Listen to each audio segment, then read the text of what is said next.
Looking back, I can't pinpoint the exact moment things started to change between Claire and me. We had been married for 5 years, and for most of that time, I genuinely believed we had the kind of relationship that other couples envied. I was the dependable husband, always there to offer support, while she was the ambitious one, thriving in her career at a tech company. Claire had always been the life of the party, confident, charming, and magnetic. It was one of the many reasons I had fallen in love with her during our college years. Back then, I thought we were building a life together, one brick at a time. Our life was ordinary, in the best sense of the word. I worked as a lawyer, steadily climbing the ranks at a mid-sized firm. It wasn't glamorous, but it was stable, and it allowed us to afford the comfortable suburban home we lived in. Claire, on the other hand, was on a fast track to success. Her recent promotion to manager was a milestone she had worked tirelessly to achieve, and I was nothing but proud of her. If I'm being honest, I sometimes wondered if I was enough for her. She was the kind of person who thrived under pressure, while I preferred the quiet predictability of routine. Still, I never doubted her commitment to our marriage, until everything began to unravel. It all started innocently enough. Claire began working late more often, but it didn't raise any red flags at first. She had just been promoted, after all, and I knew how much she wanted to prove herself in her new role. I'd tell myself, she's just putting in extra hours to get ahead. I would send her texts like, "Don't work too hard," or "I'll have dinner waiting when you get home." Sometimes she'd reply with a quick "Thanks, love." But more often than not, my messages would go unanswered until much later in the evening. One night, I decided to surprise her by bringing dinner to her office. I packed her favorite, pasta with garlic bread, and made the drive to the downtown building where she worked. The office was mostly empty when I arrived, the lights dim except for a few scattered desks. I expected to find her buried in paperwork, but instead, I was greeted by an unfamiliar receptionist who informed me that Claire had left hours ago. She said she was heading to dinner with Aaron, the receptionist said casually. Aaron, her boss. I had met Aaron once before at a company event, and he'd left a sour impression on me. He was tall, well-dressed, and carried himself with the kind of arrogance that only came with power. When he shook my hand, it was as if he were sizing me up, smirking slightly as if to say, "You're lucky to be married to someone like Claire." At the time, I brushed it off as a harmless interaction. But now, standing in that dimly lit office with a container of cold pasta in my hands, I couldn't ignore the sinking feeling in my gut. When Claire came home that night, I didn't mention the office visit. Instead, I asked her how work had gone. She smiled and said it had been a busy day, mentioning nothing about dinner with Aaron. I nodded, playing along, but something had shifted. I began to notice the little things, the way she laughed a little too much when she talked about Aaron, the way her face lit up when she mentioned his name. I told myself I was imagining it. You're being paranoid, I thought, but the gnawing suspicion refused to go away. Our evenings together grew quieter. Claire would spend hours on her laptop, claiming she had deadlines to meet. I would sit across from her at the dining table, trying to engage her in conversation, but her responses were short and distracted. Even when we were in the same room, it felt like she was miles away. I started to miss the version of her who would curl up on the couch with me, laughing at silly movies and stealing popcorn from my bowl. That Claire was gone, replaced by someone I barely recognized. It wasn't just her behavior that changed, it was mine too. I started doubting myself, wondering if I had done something to push her away. Had I become too boring? Too predictable? I tried to compensate by being extra attentive, planning date nights and leaving sweet notes for her to find. But nothing seemed to reach her. She was slipping through my fingers, and I didn't know how to stop it. The breaking point came one Friday evening when Claire casually mentioned that Aaron had invited her to a business dinner over the weekend. "It's just a networking thing," she said, brushing off my concern. I forced a smile and told her to have a good time, but inside, I felt like screaming. Something wasn't right, and I couldn't keep ignoring it. For the first time in our marriage, I started to question whether Claire was being honest with me. As I lay awake that night, staring at the ceiling, I couldn't shake the feeling that my world was about to change. Claire had always been my partner, my confidant, the person I trusted most in the world. But now, that trust was hanging by a thread. And deep down, I knew it was only a matter of time before the thread snapped. It didn't happen all at once, but the small, subtle changes in Claire's behavior began to build over time, and with them came a growing sense of unease. For the first few years of our marriage, I had never questioned her loyalty. We were a team, and even with our occasional arguments, I always believed we shared the same foundation of trust. But now, every interaction seemed laced with something I couldn't quite put my finger on, something just beyond the surface. The first crack appeared when Claire started working late more frequently. It's just the promotion, I told myself. She's under pressure, and I need to be supportive. I didn't want to be the overbearing husband, the kind of man who couldn't handle his wife's success. I was proud of her for climbing the ladder at her tech company, even if it meant sacrificing some of our time together. Still, I couldn't ignore the growing distance between us. Her late nights at the office turned into weekend meetings, and soon those meetings stretched into what she called team bonding activities. She'd mention Aaron casually in conversation, praising his leadership or laughing about a joke he'd made during a meeting. I didn't think much of it at first. After all, Aaron was her boss, and it was natural for her to talk about work. But the frequency of his name in her stories began to gnaw at me. Every anecdote, every smile that crossed her face when she spoke about him, felt like a tiny splinter under my skin. One night, as we sat at the dinner table, I noticed her phone lighting up with a notification. It wasn't unusual for her to get work messages, but something about the way she quickly flipped her phone over caught my attention. I didn't say anything at the time, but it stuck with me. Why was she suddenly so protective of her phone? Claire had always been open with me about everything. Now, it seemed like she was hiding something. The changes weren't just in her schedule or her phone habits, they were in the way she treated me. The easy laughter we once shared was replaced by strained conversations. She seemed irritable, snapping at me over small things that wouldn't have bothered her before. If I asked about her day, her answers were curt and vague, as if she were trying to avoid giving me too much information. And when I tried to plan date nights or surprise her with her favorite meals, she would thank me half-heartedly before retreating into her laptop or her phone. One weekend, I suggested we go hiking, something we used to enjoy together. Claire hesitated before saying, "I actually promised Aaron I'd help him with some project this weekend.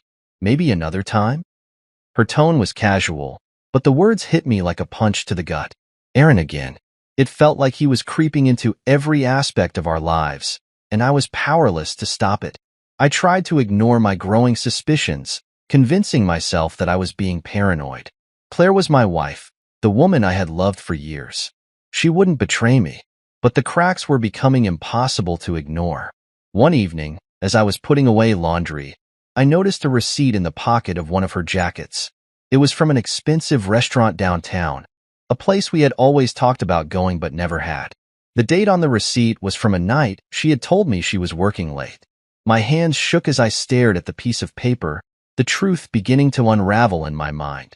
I confronted her about the receipt that night. "I thought you said you were working late," I said, trying to keep my voice steady. Claire looked up from her laptop, her expression unreadable. "Oh, that," she said, brushing it off. "Aaron took the team out for dinner. It was a last-minute thing. I didn't think it was worth mentioning." She smiled at me, but it didn't reach her eyes. Her explanation sounded reasonable enough, but my gut told me otherwise. The cracks grew wider when I started noticing the way Claire would dress for work. She had always been stylish, but now her outfits seemed more deliberate, more calculated. I told myself I was imagining things, but the little voice in the back of my mind wouldn't let it go. She wasn't dressing for me anymore. She was dressing for someone else. Then there was the night I overheard her talking on the phone. I had just come home from work and was about to enter the living room when I heard her voice, low and conspiratorial. "No, he doesn't suspect anything," she said, followed by a soft laugh.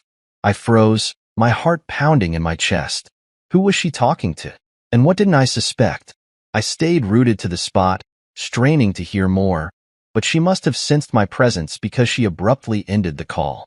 When I walked into the room, she greeted me with a smile that felt forced. "Who were you talking to?" I asked, trying to keep my tone light. "Just a friend," she replied, her eyes darting away from mine. I wanted to press her for more details, but something stopped me. Maybe I was afraid of what I'd find if I dug too deep.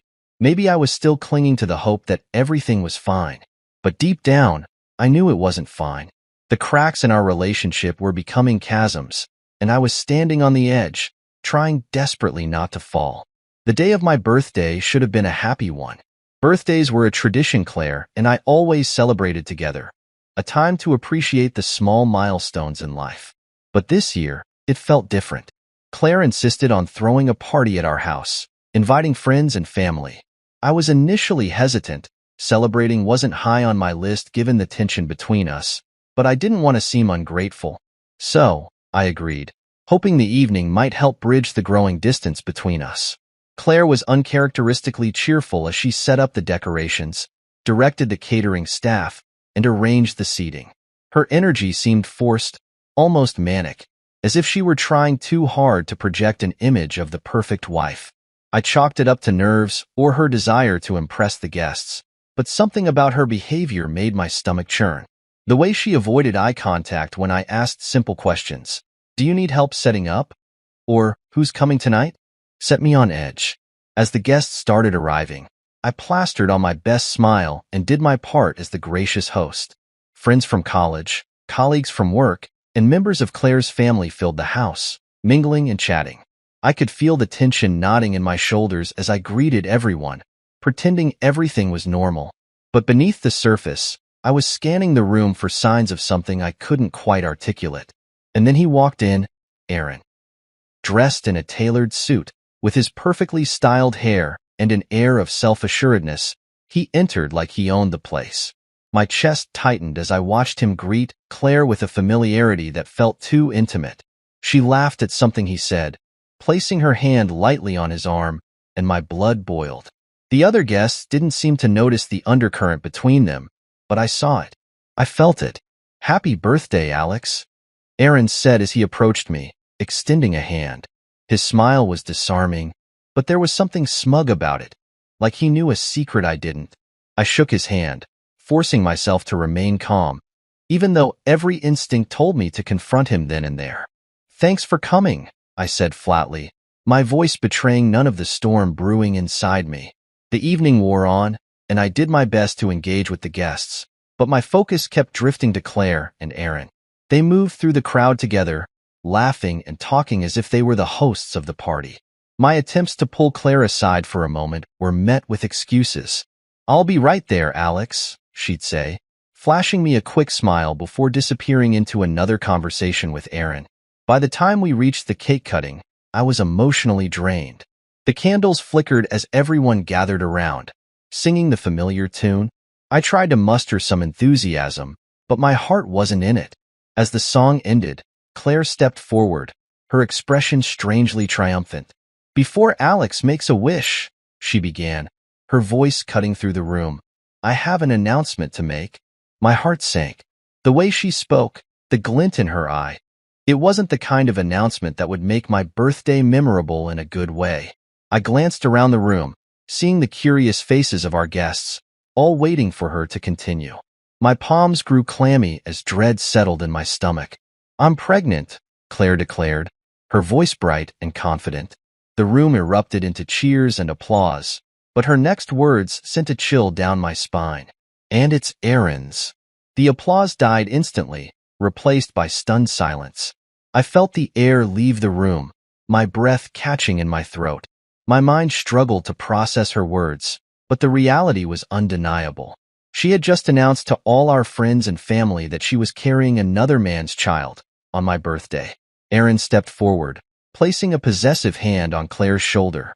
"I guess this means I'm the new man of the house," he said with a smirk, his words dripping with arrogance. The room erupted into chaos. Guests whispered among themselves, some visibly uncomfortable, others too shocked to speak. My best friend, Tom, shot me a look of disbelief, his mouth opening and closing as if searching for the right words. Claire stood there, smiling like she had just delivered the most exciting news, while Aaron basked in the attention. I couldn't move. My feet felt rooted to the ground as my world crumbled around me. The betrayal, the humiliation. It was all too much. I wanted to scream, to demand answers, but my voice caught in my throat. All I could do was stand there, frozen, as Claire and Aaron stood united in their treachery. Alex. Tom's voice broke through the fog in my mind. He placed a hand on my shoulder, his concern evident. You okay, man? I couldn't answer him. Instead, I turned and walked out of the room, ignoring the stares and whispers that followed me. I needed air, space, anything to escape the suffocating weight of what had just happened. As I stepped outside, the cool night air hit my face, but it did little to calm the storm raging inside me. My hands shook as I gripped the railing of the porch, trying to steady myself. I had never felt so betrayed, so humiliated in my entire life. This was supposed to be my birthday, a celebration of my life. Instead, it had turned into the day Claire and Aaron destroyed everything. For the first time in our marriage, I felt an overwhelming sense of hatred, not just for Aaron, but for Claire. The woman I had loved, trusted, and built a life with had just torn it all apart in front of everyone we knew. And as much as it hurt, I knew one thing for certain. This wasn't over. Not by a long shot. I stood outside on the porch, my hands gripping the cold metal railing, trying to calm the storm of emotions swirling inside me. My breath was shallow, my heart pounding so loud I could barely hear the muffled voices from inside the house. The night air should have been calming, but it wasn't. It only served as a stark reminder of how isolated I felt in that moment. My birthday, the one day that was supposed to be about me, had been turned into a public spectacle of betrayal and humiliation. The door creaked open behind me, and I didn't need to turn around to know it was Tom. He was the only one who could sense when I needed someone, even when I didn't want them there. Alex, he said softly, his voice laced with caution. What the hell just happened in there? I turned to face him, my jaw clenched so tightly it hurt. You heard it, I said bitterly. Claire's pregnant, and it's not mine. Tom rubbed the back of his neck, his face a mix of disbelief and anger. Man, I don't even know what to say. Are you okay? Do I look okay? The words came out harsher than I intended, but I couldn't help it. I was hanging on by a thread, and my emotions were threatening to spill over. My wife just announced to everyone that she's having an affair, with her boss, no less, and that they're having a child together. On my damn birthday. Tom nodded, his expression hardening. Yeah, that was messed up. I don't know how you're keeping it together right now. I'm not, I admitted, my voice cracking. I'm barely holding on. We stood there in silence for a moment, the tension between us thick. I appreciated that Tom didn't try to fill the void with empty platitudes. He just stood there, giving me the space to process. But the silence was short-lived. The door opened again, and this time it was Claire. She stepped onto the porch, her face a mixture of guilt and defiance. Alex, can we talk? She asked, her voice trembling slightly. Tom shot me a questioning look, and I gave him a slight nod. He took the hint and walked back inside, leaving me alone with her. I turned to face Claire, my arms crossed over my chest. Talk? Now you want to talk? After everything you just did? Alex, I know this is a lot to take in, she began, her tone almost condescending, but I didn't want to keep secrets from you anymore. You deserve to know the truth. The truth? I barked, incredulous. You call that a truth? You humiliated me in front of everyone we know, Claire. On my birthday. You didn't just destroy our marriage. You made a public spectacle out of it. She flinched at my words, but quickly regained her composure. I didn't mean for it to come out like that, she said, her voice softening. I didn't know how else to tell you. I shook my head, laughing bitterly. You could have started by telling me in private. You could have respected me enough to have this conversation without an audience. But no, you had to involve everyone. Claire looked down at her hands, guilt flashing across her face. I'm sorry, Alex. I really am. But you need to understand.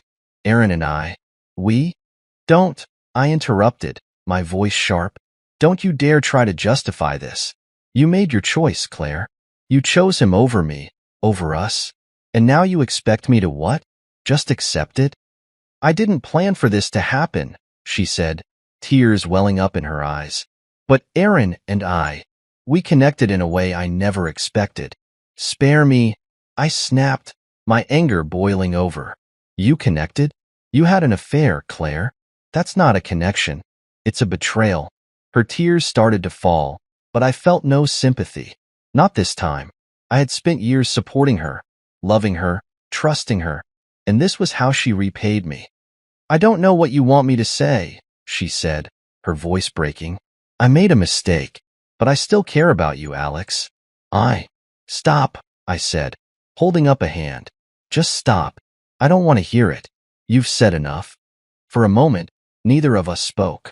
The weight of her actions hung heavily between us, a chasm that could never be bridged.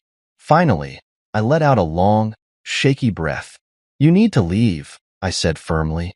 Claire's eyes widened. What? You heard me, I said, my voice steady. Pack your things and leave. Go be with Aaron if that's what you want. But you're not staying here. Alex, please, she pleaded. We can work through this. We can go to counseling, we can. It's too late for that, I said, cutting her off. You made your choice, Claire. Now you have to live with it. Her shoulders slumped, and for the first time, she looked truly defeated. Without another word, she turned and walked back inside. I stayed on the porch, staring out into the night, the weight of what had just happened pressing down on me. The storm had finally broken, and there was no going back. When I finally stepped back into the house, the scene was unrecognizable. The lively chatter and clinking of glasses from earlier in the evening had been replaced by hushed whispers and awkward glances. Guests milled about, avoiding my eyes as if my humiliation was contagious. The air felt heavy, thick with tension and pity. I could feel it in every glance. People weren't just shocked. They were reveling in the drama, watching my life implode like spectators at a train wreck. Claire was nowhere to be seen, which was just as well. I wasn't sure I could stomach another word from her right now. Instead, I found Tom by the kitchen island, pouring himself a generous glass of whiskey. He spotted me and immediately poured another, sliding it across the counter toward me. You're gonna need this, he said grimly. I downed the drink in one go, the liquid burning my throat but doing nothing to numb the ache in my chest. Tom watched me closely, as if waiting for me to crumble, but I wasn't going to give anyone the satisfaction of seeing me fall apart. Not yet, anyway.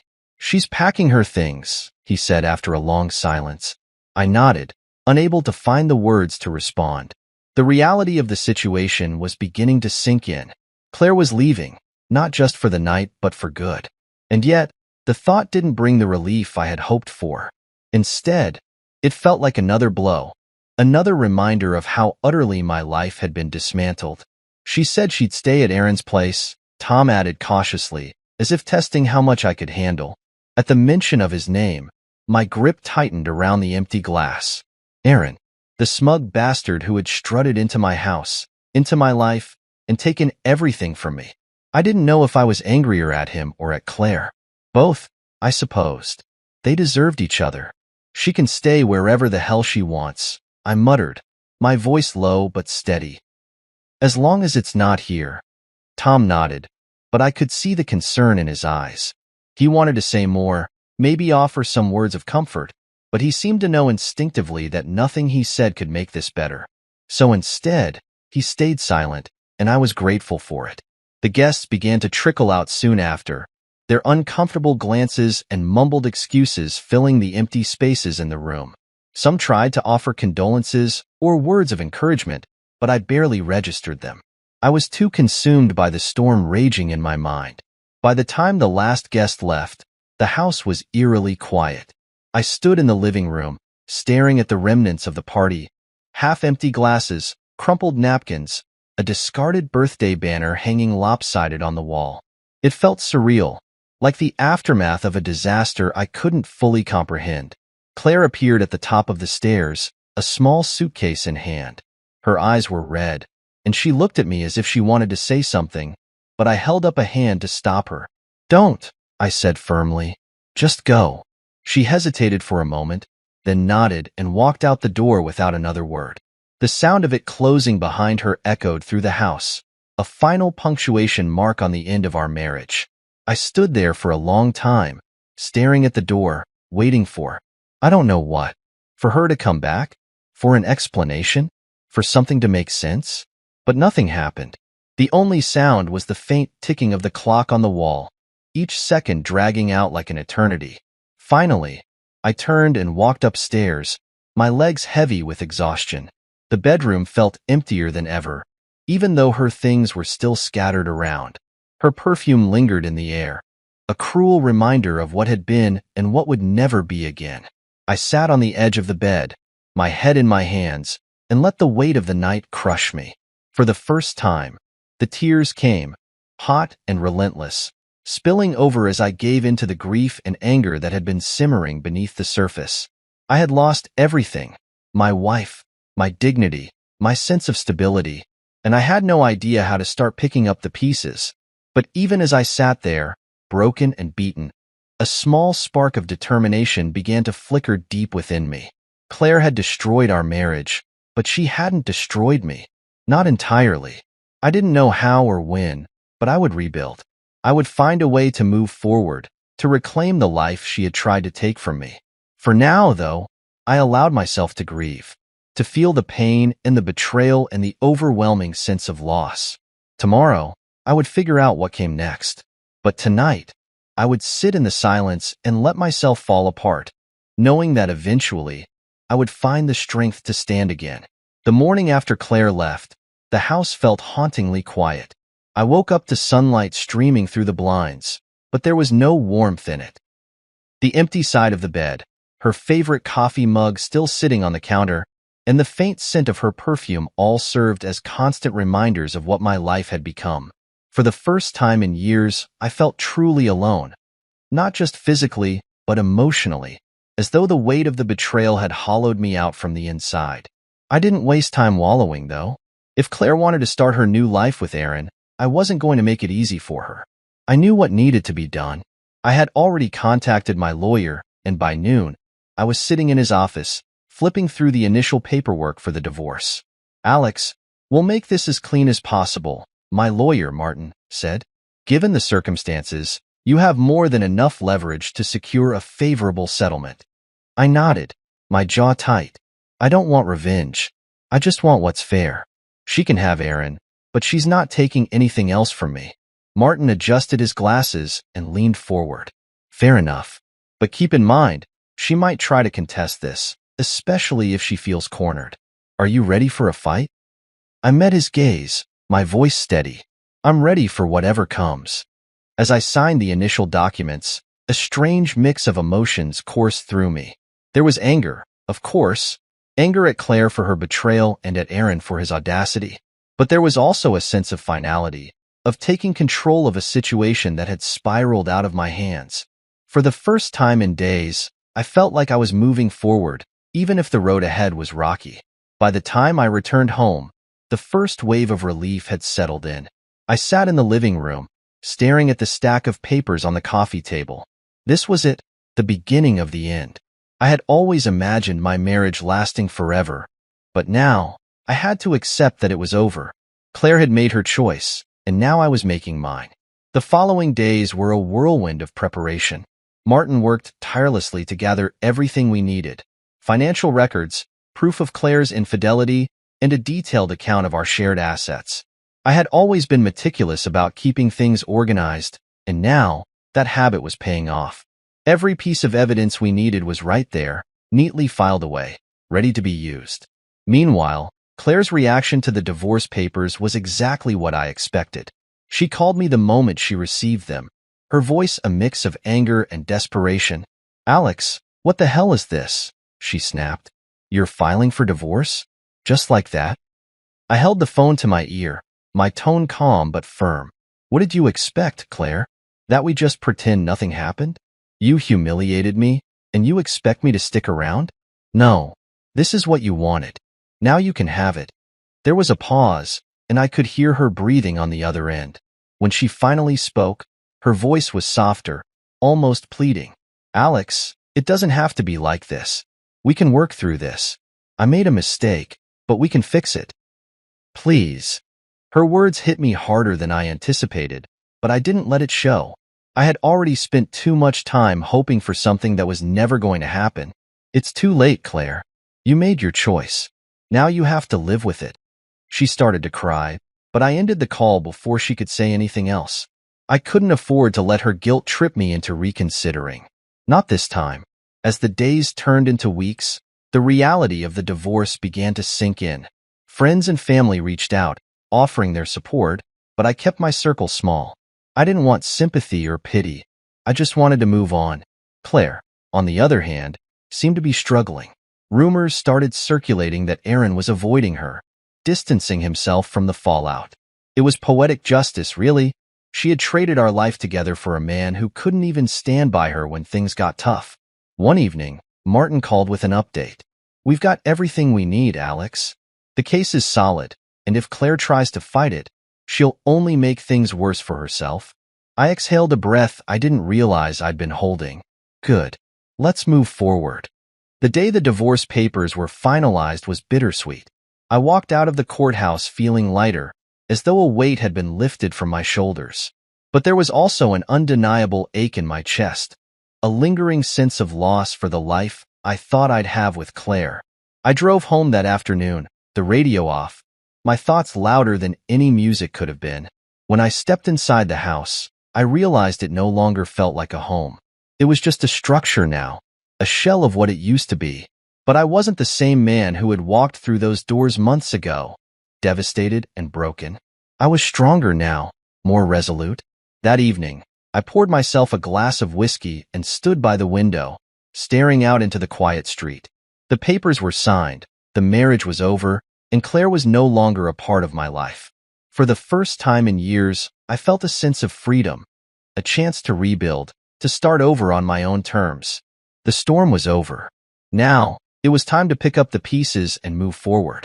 The days following the finalized divorce were strangely quiet, yet an undercurrent of tension lingered. I thought Claire's chapter in my life had closed, but as it turned out, she wasn't ready to let go. It started with a text message, a simple "Can we talk?" But I ignored it. Then came a call, and another, until my voicemail was full of her pleading messages. Claire wasn't used to being ignored, and now that her carefully crafted life was crumbling, she was reaching out to the one person she assumed would still be there for her. At first, I ignored her attempts to contact me. After all, what was there to say? She had made her choices, and I had made mine. But Claire wasn't one to give up easily.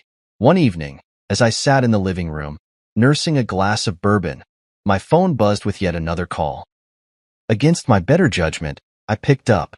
"Alex," her voice was soft, almost trembling. "Please, can we just talk?" I sighed, leaning back in my chair. "What do you want, Claire?" There was a long pause on the other end, and I could hear her struggling to find the right words. I made a mistake," she finally said. "I didn't realize how much I was throwing away until it was too late. I miss you, Alex. I miss us." Her words stirred something in me, not sympathy, but a dull ache of anger and disappointment. "You miss us?" I repeated, my voice sharper than I intended. "Claire, you didn't just throw us away. You stomped on it, set it on fire, and walked away without looking back. So forgive me if I don't feel like having this conversation." She sniffled, and I could tell she was crying, but I wasn't moved. "Alex, I know I hurt you, but Aaron, he's not who I thought he was. He's left me. I have nothing. I just need to talk to you, please."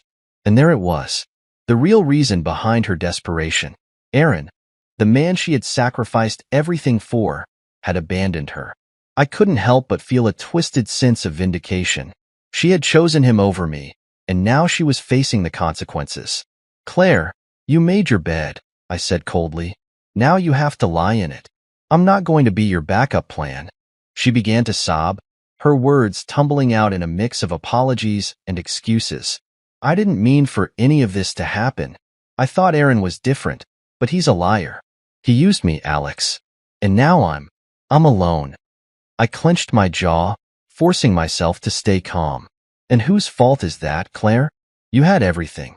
A husband who loved you, a home, a life. But that wasn't enough for you, was it? You wanted more, and now you've got nothing." Her sobs grew louder, and I felt a pang of something. Maybe pity, maybe exhaustion, but I pushed it aside. "Look, Claire, I said, my voice softening slightly.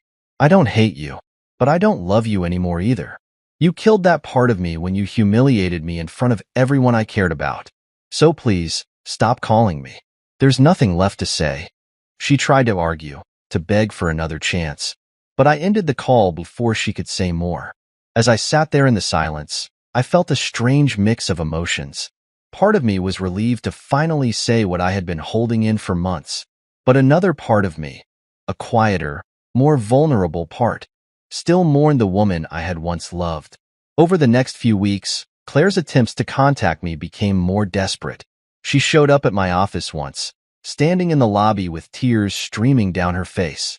My colleagues gave me sympathetic looks as I walked past her without a word. I couldn't afford to let her back into my life, not after everything she had done.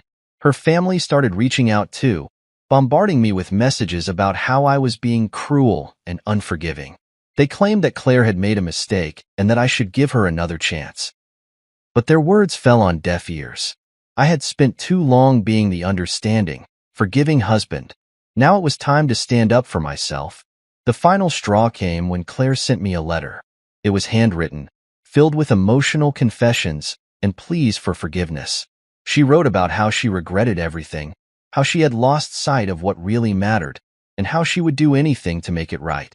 She even mentioned counseling, saying she was willing to go to therapy if it meant saving what was left of our relationship. I read the letter twice, then folded it neatly and placed it in a drawer. I didn't respond. There was no point. The damage was done, and no amount of apologies could undo what had happened. Claire was no longer my responsibility, and I refused to let her drag me back into her chaos. As I sat in the quiet of my home, I realized something important. I wasn't angry anymore. I wasn't bitter or resentful. I was just done. Claire had made her choices, and now I was making mine. For the first time in months, I felt a sense of peace. I didn't need her validation or her apologies. I had everything I needed within myself. Claire's desperation was a reminder of how far I had come. I wasn't the broken, humiliated man she had left behind. I was stronger now, more resilient. And as I stared out the window at the setting sun, I knew one thing for certain. I was finally free. When I filed for divorce, I expected the process to be grueling, but I didn't anticipate the level of resistance Claire would put up. After all, she was the one who had destroyed our marriage and humiliated me in front of everyone.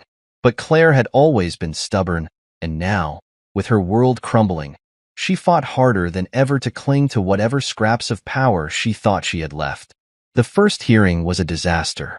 Claire's lawyer painted her as the victim, claiming she had been neglected and emotionally unsupported in our marriage. They tried to justify her affair by twisting the narrative, making it seem like I had been the one who pushed her into Aaron's arms. It was infuriating, but I stayed calm. I knew the truth, and I had the evidence to prove it. My lawyer, Eric, had been a godsend throughout the process. He was sharp, experienced, and knew exactly how to counter Claire's baseless claims. Together, we compiled a mountain of evidence: text messages, emails, and even footage from the infamous birthday party. It was all laid out clearly, leaving no room for Claire to manipulate the story. In court, Claire tried to play the role of the heartbroken wife. She cried on the stand, telling the judge how much she regretted her actions and how she wanted to make things right. But her crocodile tears didn't fool anyone. Eric tore her testimony apart, exposing the inconsistencies in her story and highlighting her blatant disregard for our marriage vows. Then came the turning point. During cross-examination, Eric presented a series of messages between Claire and Aaron, messages she thought she had deleted. They painted a damning picture of her betrayal, plans to meet in secret, mocking me behind my back, and even discussing how they would break the news of her pregnancy. Claire's face turned ghostly pale as the evidence was read aloud in court. The judge's expression said it all. She had no chance of winning. But the most satisfying moment came when Aaron was called to testify. He had been dragged into the proceedings as a witness, and his smug demeanor from months ago had been replaced by a defeated, nervous wreck. His injuries from the birthday party had left scars, both physical and emotional, and his reputation was in tatters. When asked about his relationship with Claire, He stammered and stumbled, trying to downplay the affair. But the evidence spoke louder than his words. Aaron admitted to everything under pressure. The affair, the manipulation, and even his part in the public humiliation at the party. His testimony sealed Claire's fate. She had lost the battle, and everyone in the courtroom knew it. The judge's ruling was swift and decisive. Claire was ordered to pay for half of the legal fees, and I was granted the majority of our marital assets, including the house. She left the courtroom with her head bowed, her once confident stride reduced to a slow, defeated shuffle. Aaron didn't even bother to stay. He slipped out the back door, too ashamed to face anyone.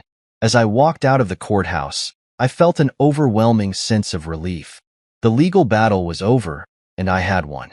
But more than that, I had reclaimed my dignity. Claire and Aaron's attempts to tear me down had failed, and now, they were the ones left to pick up the pieces of their shattered lives. In the days that followed, I began to rebuild. I poured my energy into my work, my friends, and myself. The house, once a painful reminder of what I had lost, became a symbol of my resilience. I redecorated, removing every trace of Claire and creating a space that was entirely my own. Claire, on the other hand, struggled to find her footing. She moved in with her parents, who were less than thrilled about her situation. Aaron, predictably, disappeared from her life, leaving her to face the consequences alone. She tried reaching out to me again, sending desperate emails and letters, but I ignored them all.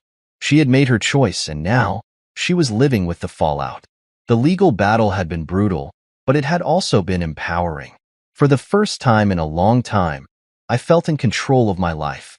I had faced betrayal, humiliation, and heartbreak, but I had come out the other side stronger than ever. And as I looked ahead to the future, I knew that this was just the beginning of a new chapter, one that was entirely my own.